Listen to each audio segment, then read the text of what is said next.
Welcome to Stranger Than Fiction, where you can test your ability of keen observation. This week's theme is accidental deaths. Listen to 3 stories and pick out which one you think is true.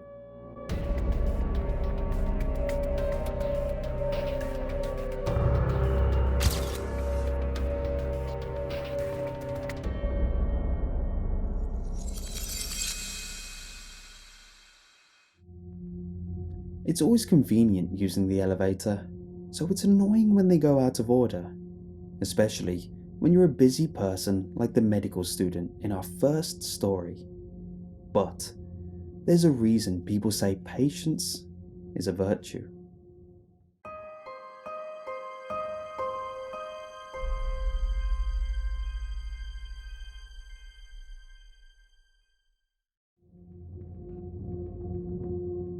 Nine o'clock had finally came, which for a medical student meant it was finally time for me to go home, where I'd probably still be up for the next 6 hours studying.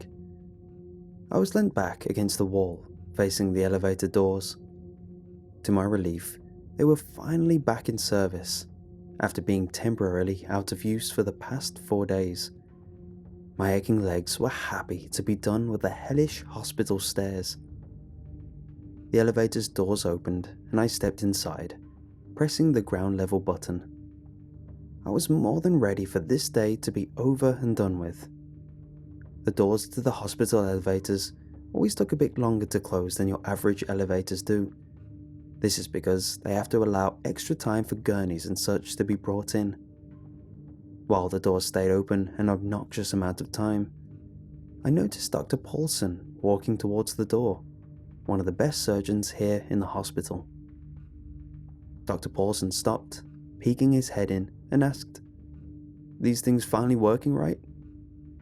This was in reference to the whole elevator system being down for a few days, so overworked staff were finally relieved when finding out they were operational again. I chuckled and replied, "I sure hope so." Before the laughter had even left the air, the doors closed quickly. The next thing I heard was a small yet stabbing sound of a high-pitched yelp come from Dr. Paulson. It took me a second to realize that his head was trapped, pinned between the 2 elevator doors. I was stunned, stuck in a moment of disbelief at what I was seeing. Dr. Paulson scrambled as he tried to pull his head back out of the door. I frantically searched for the open doors button, pressing any button I could in panic. The words "I'm sorry" seemed to unconsciously stumble their way out of my mouth over and over. The moment only lasted for a few seconds or so, but it felt as if it had been much longer. Then, the worst thing began to happen. The elevator started to ascend. Dr. Paulson began screaming, frantically moving his head all around. Primal guttural noises filled the elevator shaft as the elevator pulled up. I tried to press every damn button, a blind hope fueling my actions, anything to just get this thing to stop. Then I watched as his head began to get crushed by the oncoming floor.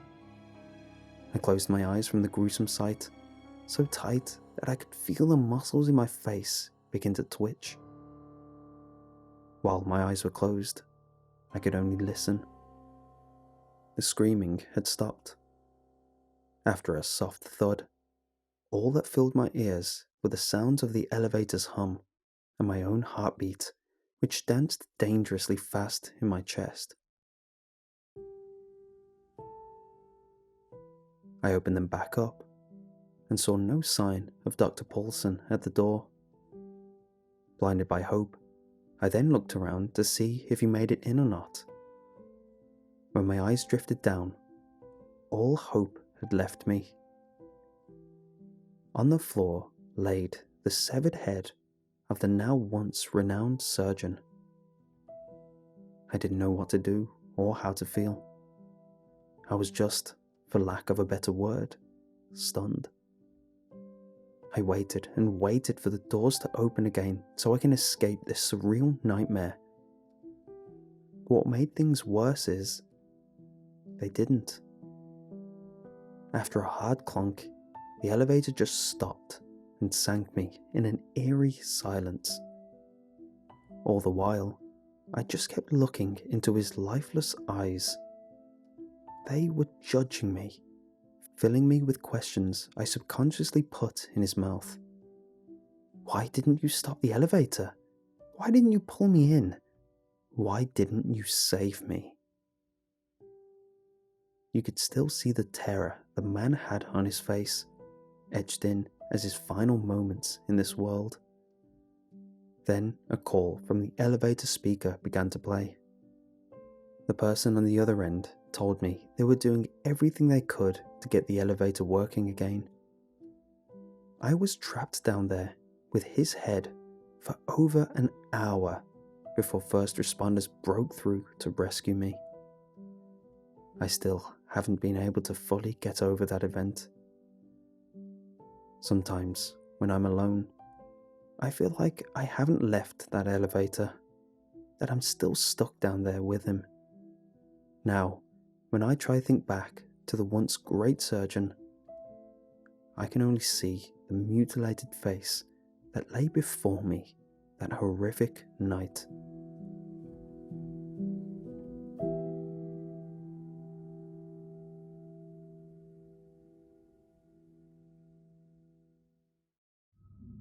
This story of a surgeon horrifically decapitated by an elevator is a gruesome end to someone who didn't deserve it and left the poor protagonist in a state where they may not recover. This is set as a warning to be wary of leaving your life in the hands of technology. No matter how much your relationship is falling apart, it's no excuse to let what happens in this next story come about.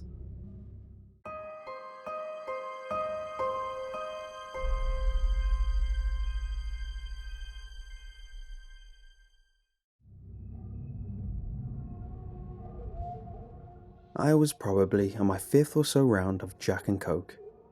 I don't even remember which ones were singles or doubles. When the bartender told me the place was closing for the night, he rang the bell for last calls. If I wanted a drink, now would be my last chance. So I got my final round, downed it, and left the guy a tip. I more or less stumbled my way into my car. On my way, some guy outside tried to say that maybe I was too drunk to drive. I brushed him off for being an overbearing jackass. Honestly, it wasn't a long drive to my place, maybe about 10 minutes in total with no traffic. I was so used to that drive, I could practically do it blindfolded. All in all, the drive went by fairly smoothly, though during a turn into my neighborhood, I may have clipped the side of a trash can. I guess accidents do happen sometimes, though I very much did not care one bit. The one thing I was not looking forward to, though, was my wife. She has never been the biggest fan of my drinking, especially when I come home so late. I sat in the driveway for a moment or so, mentally preparing myself for her nagging. Eventually, I accepted that whatever happens needed to happen, so I sighed and made my way to the door. "Really, Mike?" Bev said, as she stood in the hallway to our bedroom. Trying to sound as sober as possible, I said, "Please, just not tonight. Another time. Just not this time. I've had a long day." With an exaggerated, sarcastic laugh, she rebutted, "Oh, was it really another rough day? Just like yesterday when you came home drunk, and the night before that? Seems like you're a slew of long nights." "Come on, Bev, I don't have the energy for this fight right now," I said, trying to make my way past her to the bedroom. "You know, Mike, some might say you seem to have an addiction to these rough nights, like you're becoming dependent on them." That's when I snapped. "Christ, Bev, can't a guy just go out for a nice time and not have to come back to..." "To what?" Bev cut in. "To you, and all this. Just everything you do." I said, before slamming the door behind me and collapsing into bed, sleeping a heavy sleep. The next morning, I woke to the agonizing sound of my alarm going off. 6 a.m. flashed on the screen. This meant it was time to get up and carry myself into work. I built up the energy and did my usual morning routine. My wife was giving me the cold shoulder as a sort of payback for the fight that occurred the night before. I don't think she realized her silence wasn't a punishment in my eyes. I walked to the car, but had to cover my eyes from the blinding sun. I was very hungover, and the light gave me an excruciating headache. Even the smell of the air had an almost rot trail that leapt its way into my nostrils. I was practically gagging when I entered the car.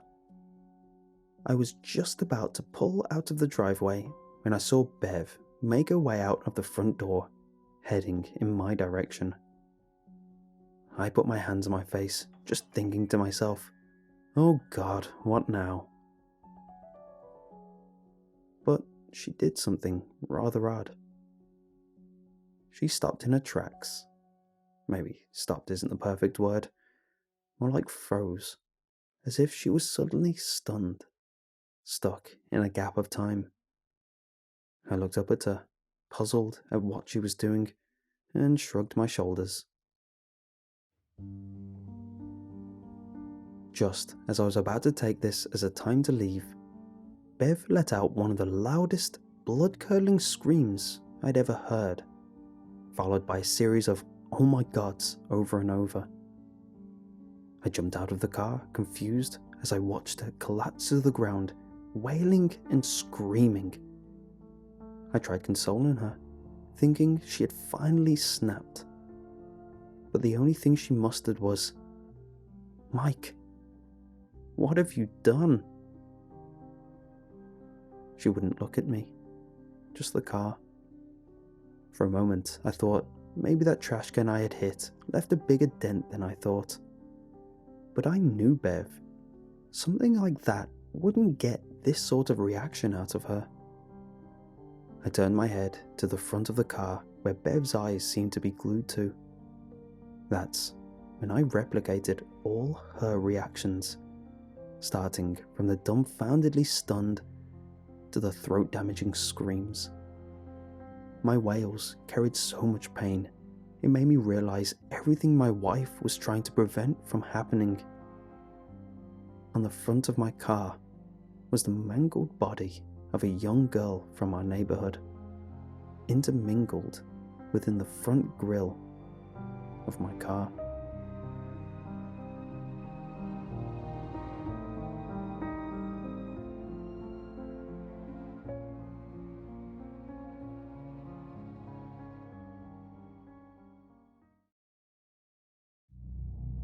Sadly, there are a lot of people who insist on driving under the influence. Because of this, a lot of unfortunate incidents occur. This tale stands as a message to those who don't heed its warning.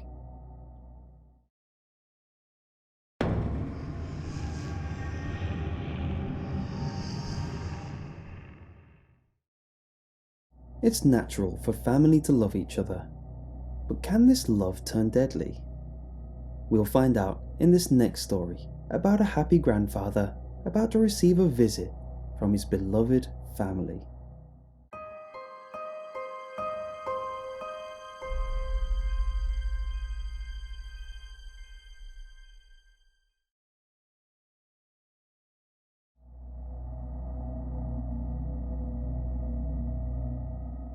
I don't get to see my granddaughter often.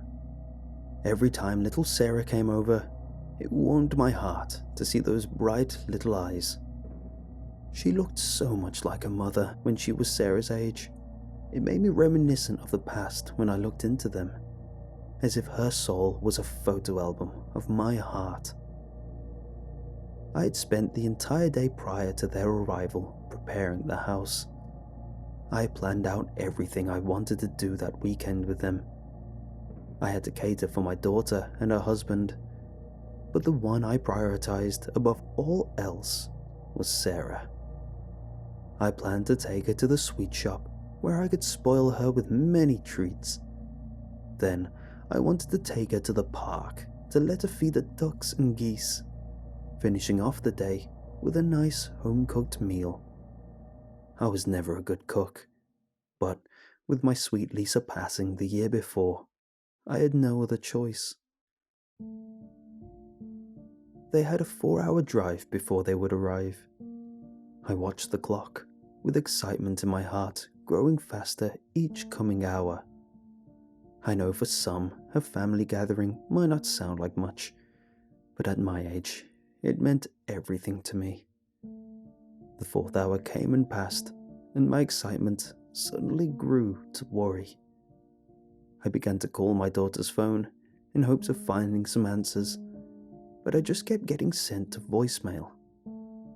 I tried my best to send a text of, "I hope you're on your way here safe," but I never used text messaging much before. Finally, an hour and a half late, a car pulled into my driveway. My family was finally here, and my excitement from before came flooding back. Even with my old slow bones, I quickly made my way to the driveway and greeted them all. I hugged little Sarah as I handed her a new teddy I had picked up at the shop earlier that day. After they settled in and put their bags away, I eagerly offered that we take Sarah to the local sweet shop and let her try whatever she wanted. I wanted to be Willy Wonka for the day, and she could be my Charlie, if she would get the reference. But her father said no. He explained that they didn't allow her much sweets. No fun, I thought to myself. I then suggested the park, but he rejected that too.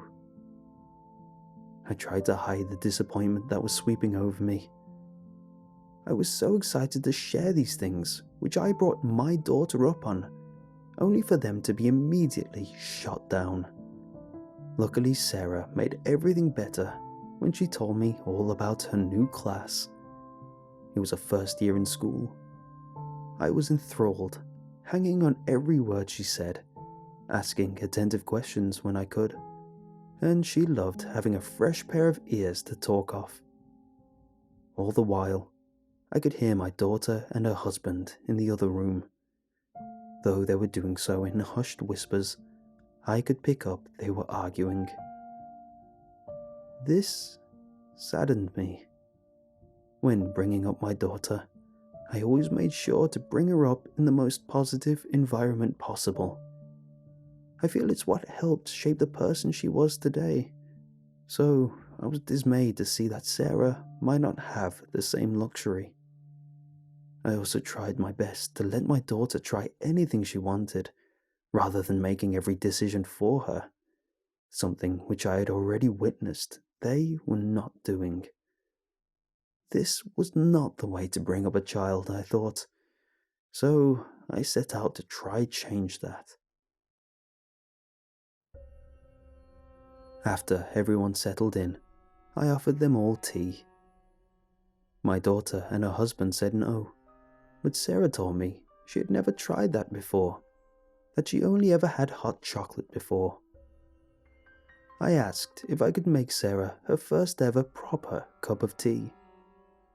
I could see the words of denial forming in the man's head, the gears grinding as he figured out a good reason to say no. Sarah started to beg and plead at her father. She explained she had always wanted a tea party, like in the movies. However, he came out with a speech about how he once read that caffeine can affect kids' attention for their future, and put a hard stop to it all. Poppycock, I thought to myself. I'd let my daughter, his wife, drink tea since she was young, and she turned out to be someone whom he admired. It saddened me even more that she didn't speak up and come out with this, as if she had accepted that arguing against him was an immediately losing battle. He struck me as the type that stuck to a no, even if he was fervently proven wrong. Later that evening, I sat Sarah down and told her I would like to make her her first cup of tea. Her face lit up at this. I even snuck out my nice tea set, usually reserved for more careful hands. She was smitten by the patterns that adorned the tea set. I shook the kettle to check the water level, and there was more than enough to make a whole pot. So I flicked the switch and waited for the water to boil. As the water roiled, she was already pretending to drink tea and acting posh. As I poured the water into the teapot, I explained that she'll have to keep this as a little secret. Soon, Sarah was sat down with her very own tea for the first time. I had never felt younger in my entire life than that moment. I didn't even pour one for myself. I was so obsessed with capturing this moment in my mind that I didn't want any distractions. It was bliss introducing someone I loved to their first cup of tea. I prayed in my heart that this would be one of many, even fantasizing about Sarah, all grown up, coming over for a quick cup every so often to vent and catch up. That, of course, was the classic calm before the storm. Everything took a turn for the worst when she began to let out a small, continuous cough. I smiled at first. "Did the drink go down the wrong pipe, honey?" I jokingly said. She didn't say anything back, her small coughs turning to loud chokes. I waited for her to stop, even offering a cup of water. I soon realized how serious it was when her face started to turn a deep shade of red. My daughter and her husband soon caught wind and they rushed in, asking if she was okay. When they saw she couldn't talk, they turned to me in a panic and started grilling me, all while her face began to turn an almost purple. My heart had never raced so fast in my life. "What did you give her?" screamed her father.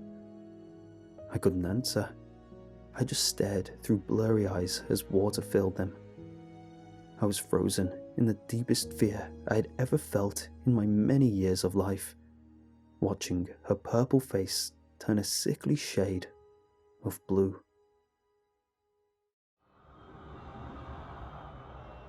Sarah's mother, still in a panic, kept trying to tell the small child to just breathe, that everything will be okay, while screaming at her husband to call an ambulance. Sarah was then laid out on the floor, having what appeared to be a seizure. I didn't know what to do with myself. Everything in me screamed to help her, but I truly didn't know how to. I didn't understand. All she had was a cup of tea. Paramedics soon came in, but sadly for my little Sarah, it was too late. She had passed away that afternoon, laid out on my kitchen floor, and was pronounced dead on arrival. After an extensive investigation filled with many probing questions, each sly accusation feeling like they were taking years off my life, the police eventually discovered what had happened. They informed us that it was the water in my kennel, that a venomous spider must have gotten in there, and since I didn't change the water from earlier that day, its poison mixed in when it boiled, killing her. I had unintentionally killed one of the only things in this world that meant anything to me. All I wanted that day was a fun afternoon with my granddaughter.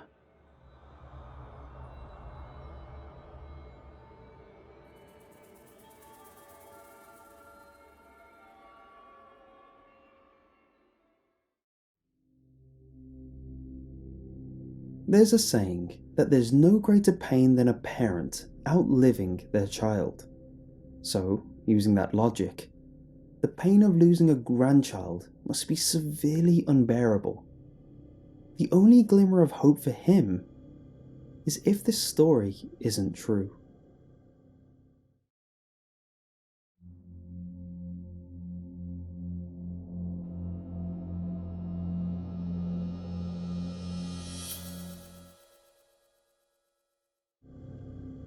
So, now that we've listened to all three, let's see if you have what it takes to pull the truth out of the fiction.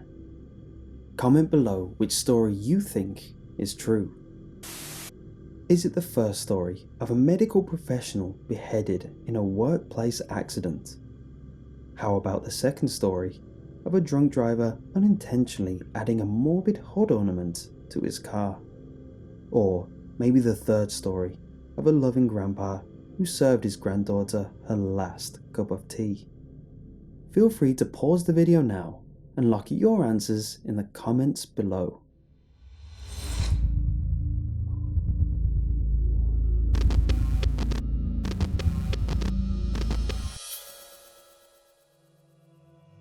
Story 2 is based on a trope used in many anti-drunk driving campaigns.